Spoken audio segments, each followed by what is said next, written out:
Oh boy, such a day I've had of it. Why must you have such high bar stools?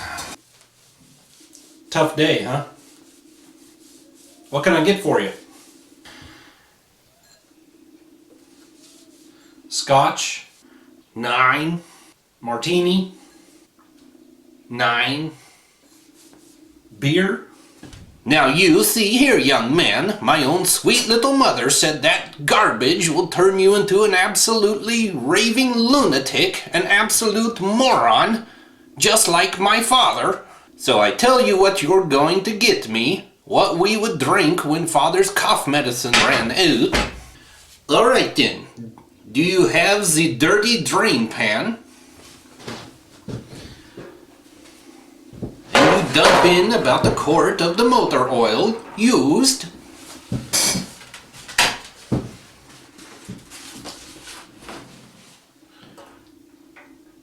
And then you dump in the another quart of the antifreeze. And you whisk them together with the dirty dipstick until it's nice and aerated. And there you go.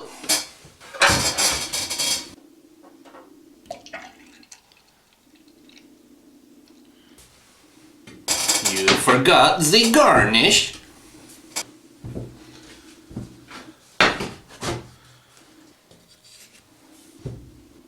Just like sweet little mamas.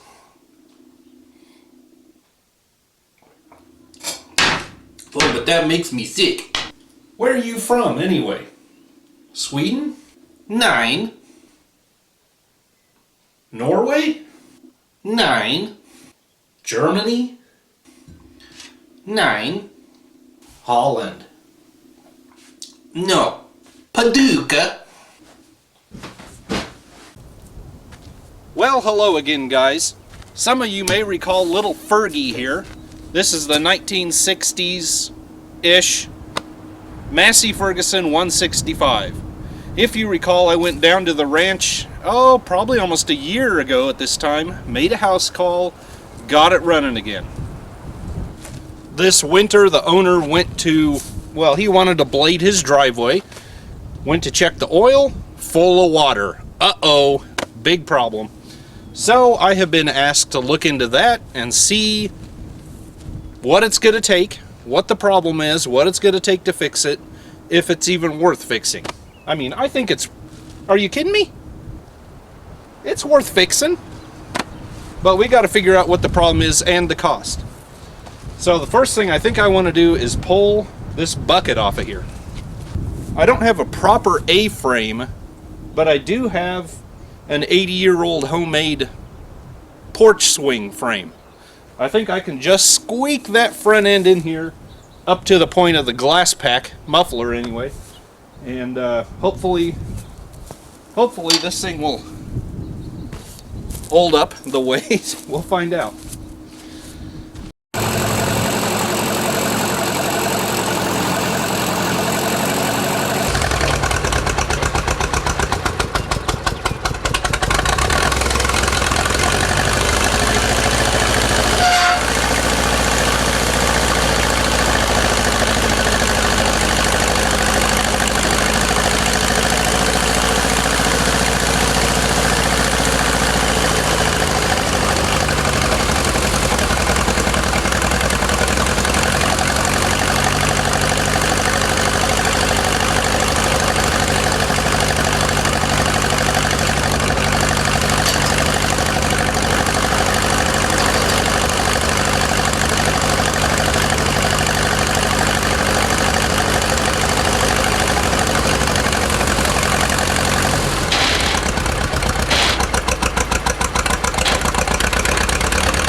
Oh. Ah, good. Nice. Thing is hot. Yeah, there we go.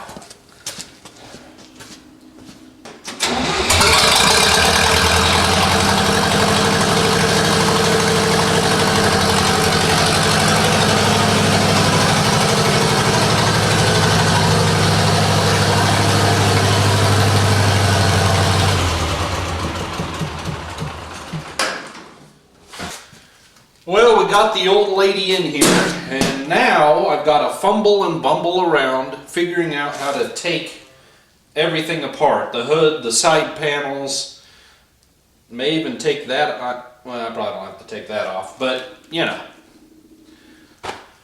Let's figure it out.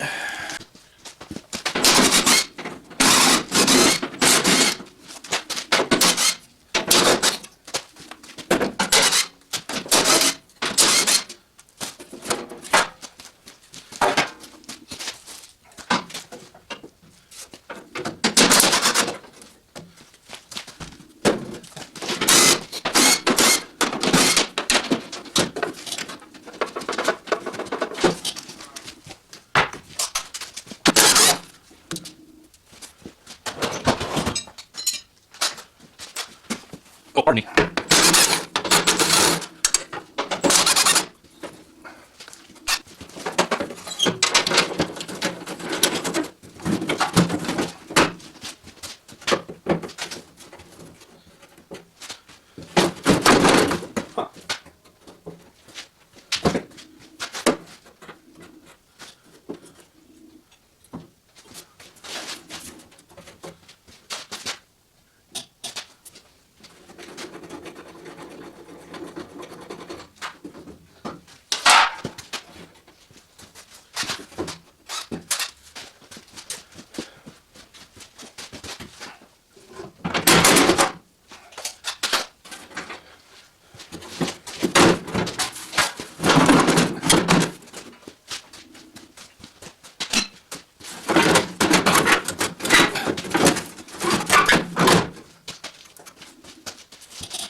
Now I have 4 clamps. You see one or 3 clamps, one right in the center there and 2 back here. I've got to undo the fuel sender electronics and the fuel line. We'll wrestle this fuel tank off of there, and then I think we can get to the top of the engine.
Now, to me, I would say this looks like mucho older rust than just a recent problem. And that could be, you know, the thing is just rarely used, perhaps even its entire life. You know, we got quite a bit of rust on these rockers and so forth. Rarely used, perhaps doesn't breathe as well. I mean, it really should. But I don't know. Maybe this has been doing it a long, long time. I just can't remember. You know, I don't know. Did I even pull the dipstick when I worked on this last year? I don't remember, honestly. But anyway, I am going to, well, look at this valve train. I mean, this thing is from the mid-60s to the early 70s. Still, I haven't confirmed what year we're dealing with here. And this is just a very antiquated valve train style. Very cool. Imagine we got, oh my. That's some serious clearance there. That's too loose. The others are under tension. Yeah, that's pretty bad. Oh goodness. Oh goodness. Holy cow. You got like 3/16 clearance. Okay. Well, anyway. Pop this off.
On the valve stud end, each one had a little cup that went under the rocker, and I only had 7. And on the one with the loose rod, I can see the stem is worn where the others aren't. There's a little dish in there, and this cup is laying right there. There's only about 75% of it. Who knows where the rest of it is. But that was busted out. So that one escaped and fell down there. And that was why it was so loose. So I'm going to set these two things aside. We're going to have to make sure those are still usable or not.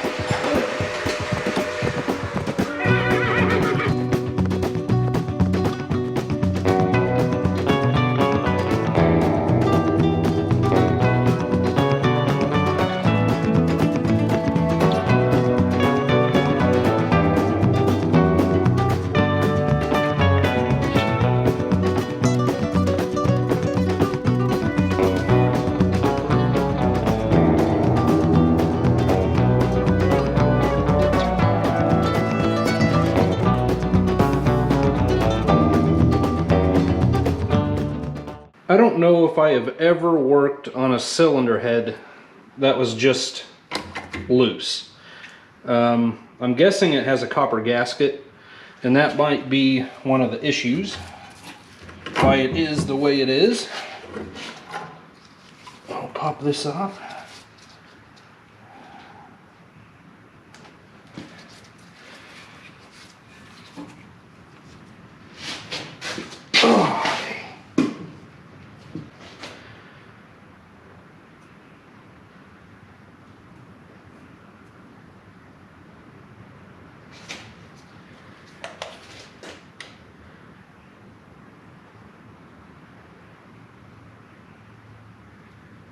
Let's see, these are bolt holes.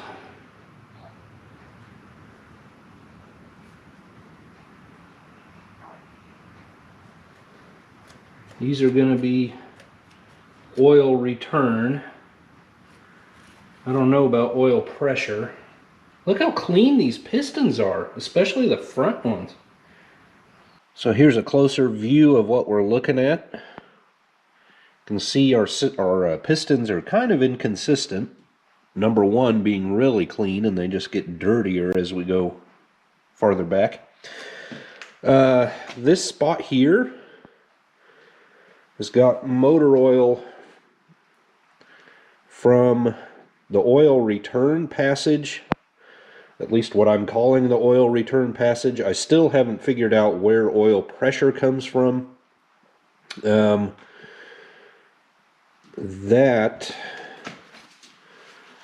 That looks oily, and that's not a head bolt. So that's a possibility. Somewhere it's got to get pressure. We'll look at the head in a second. But this area here, from this return hole to the coolant hole, that's all dirty with motor oil.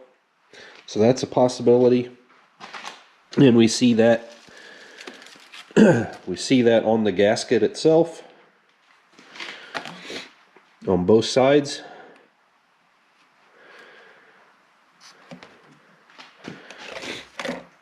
So that would have been like that.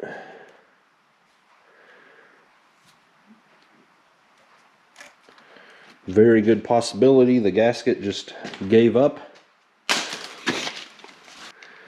And that area, I know it's kind of in the shadow here, but that area is right down there, and that's oily as well. Flip this over. I don't know. We got a separate hole there.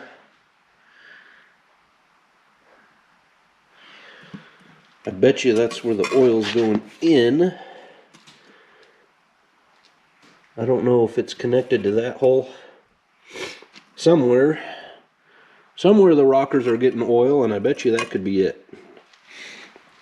So what I'm going to do this morning before I run into work, I'm going to drain the oil, and then we're going to test the block, basically. A simple homebrew test here to see if we have a compromise between the water jackets and the crankcase.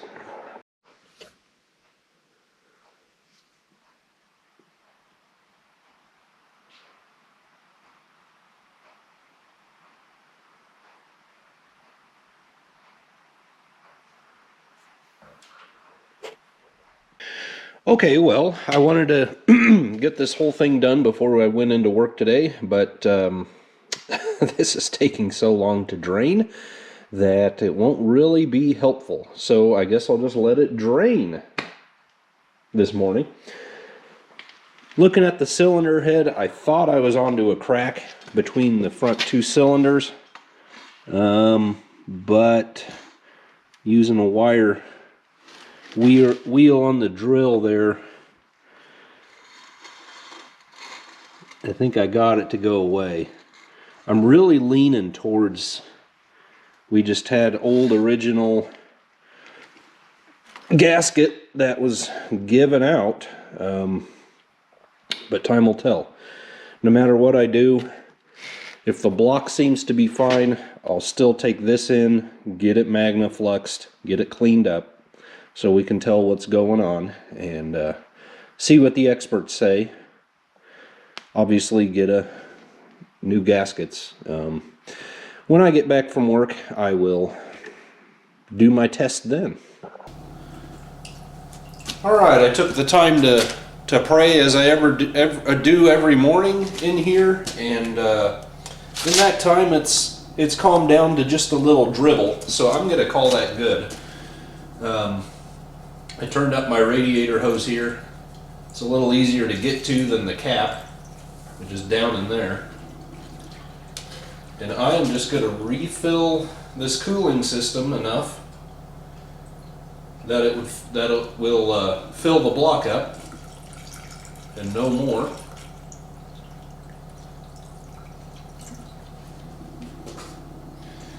If we have a really bad leak in there, a crack, we've got a leak somewhere. Where's that coming from? Well, the drain is open.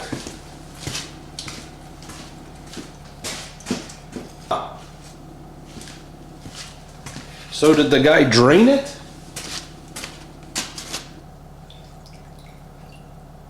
They said they didn't. Maybe they opened it too late. Once they thought about it. I don't know what's going on here. It lives under a roof, so there really shouldn't be,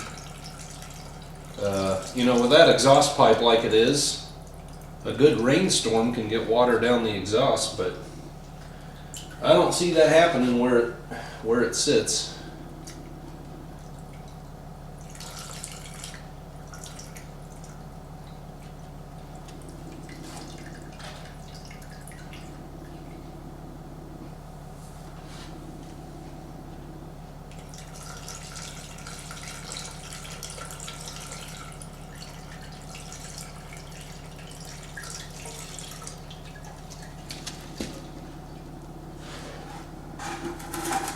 Your water coming into the block.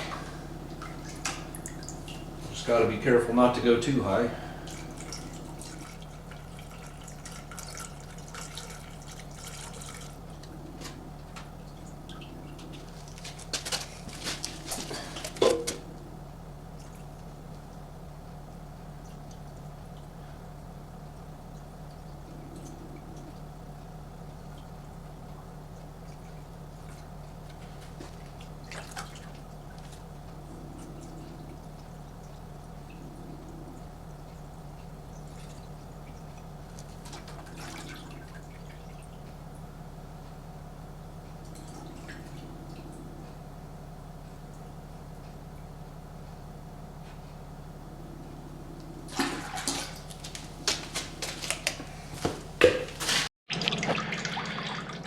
Okay, it's such a delayed drainage issue here that I did get a little carried away draining it back in the bucket out of the petcock there from the radiator.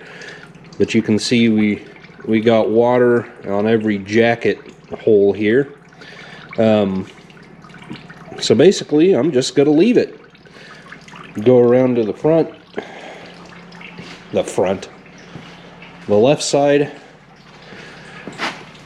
Our oil dribble has not increased at all. Obviously, if there was a major leak, we would be flushing out the crankcase with clean water. So what I'm going to do is just leave it, come back this afternoon, check it. Hopefully our water level is just as high. I understand this is not a pressure test. I understand the engine's not getting hot. Which in both cases would tend to make a crack bigger, but you know, you would think something would happen, right? The suspense is terrible. He's gonna be good this time. I hope it'll last.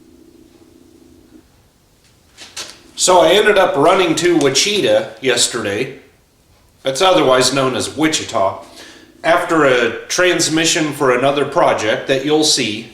And it's something else. But anyway, so we're 24 hours later here, and the water, although it's gone down slightly, and that could be due to burping off or something, I don't know. It's still right at the top of the block here. But you can see the water is just below the top of the block surface yet, right there. I came in a couple times yesterday, saw no water dripping ever through the drain hole there. I'm going to take it as a sign that the block is most likely okay. I'm thinking our head gasket was just getting tired out. It almost looks like we have contamination, or like water was leaking right here. You can see that. so that we were sucking water into cylinders in the front two cylinders through either this or perhaps one of these holes or all three. So I'm really thinking it's head gasket. I'm going to take the head in today to work and throw that in the wash cabinet. Then I'll bring it back, clean out the combustion chambers really good with wire brush. Well guys, unfortunately, that's going to have to do it for this video. I wanted to check out the flatness of the head. I cannot find my good set of feeler gauges anywhere. I put my machinist straight edge on here, and man, it looks really good. I've got no light coming through anyway, whatever that means. Now I want to do the right thing and get this cylinder head checked out. I don't see any problems. I ran it through the wash cabinet. I cleaned up combustion chambers with the wire brush, and I'm seeing no cracks by eye, but that doesn't always mean anything. I need to make a decision. I would love to own magnafluxing equipment, and I know there's products out there, sprays and dyes and whatnot, that have mixed reviews, you know.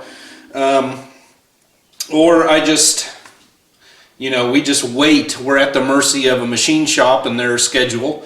I take it in and they check it out. So that's where we have to be. Parts for these old Continentals is kind of an issue. Head bolts, surprisingly, are kind of the harder thing to find. That rocker cup thing, that's going to be a little bit of a hunt, I think, to find one of those. So I've got to, you know, we have things to do before we can carry on. It's been another day or 2 days, and the water still has not gone anywhere in the block. So I think we're good there. And I will check the block for flatness, but I'm still just banking on the fact that we just had gasket failure.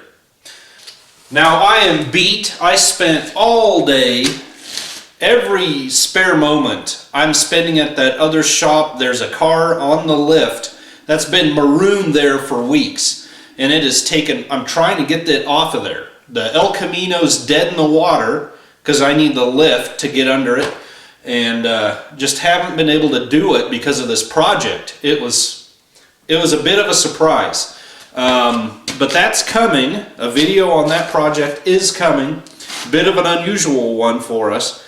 And so next week, maybe a humble mechanic. I missed last month. I'm still figuring out thoughts and so forth. It may be that. It may be this big project that's stuck on the lift. We're doing this one in the meantime. Guys, if you aren't subscribed, please do that. If you want more content, more videos, you can press the join button, and for a little bit of money every month you get extra videos. Once again, thanks for spending this time with me. We will get back to the old Massey as soon as we can. This guy really needs it. So thanks a lot, guys, for joining me. God bless you. See you on the next one.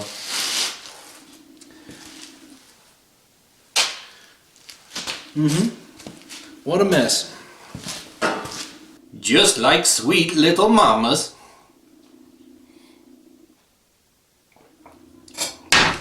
Oh, but that makes me sick.